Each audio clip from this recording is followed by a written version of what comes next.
je bent van de morgen al uit Eindstad, hè? Ja, we zijn vanmiddag meteen begonnen. Oerzijde of zo weer dat we begonnen te zitten. Dus gewoon ze in verkleed de kanaal nog jaren wat dat betreft. Dus je bent een mooi op tijd werk hier in de regio. Ja, je had nog een beetje oorzaak, hè? Want ja, je hebt regels, coronaregels ben er nou natuurlijk. Wat ga je hem opzet? Als je normaal hoopt dat zoveel mogelijk mensen hier komen te zien, zo.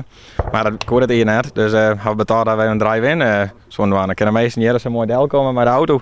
En dan kun je even uw schenken bed zetten uit de auto bij. Dus dan haast ik net over een meter te hanteren en zo'n speel. Dus een beetje veiligheid voor alles. Ja, want dan kun je in de auto zitten blijven natuurlijk. En dan kun je van je kanaal genieten.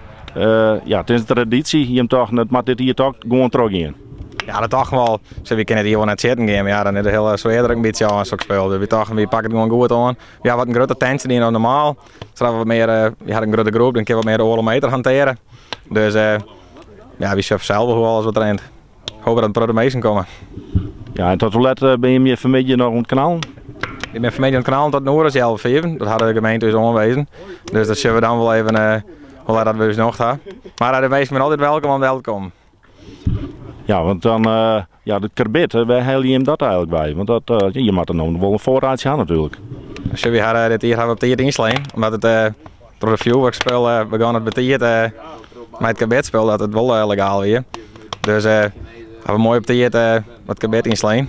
Ja, dat ben nu al je eerste duwen natuurlijk, omdat ze zo vol mogelijk verkepen willen natuurlijk. Dus wat dat betreft hebben we mooi op tiert erbij.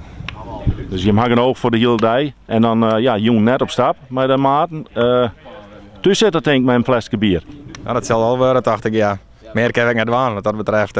Op stap naar Melle, we merken net, dus die moet dus maar even eens van mij zien.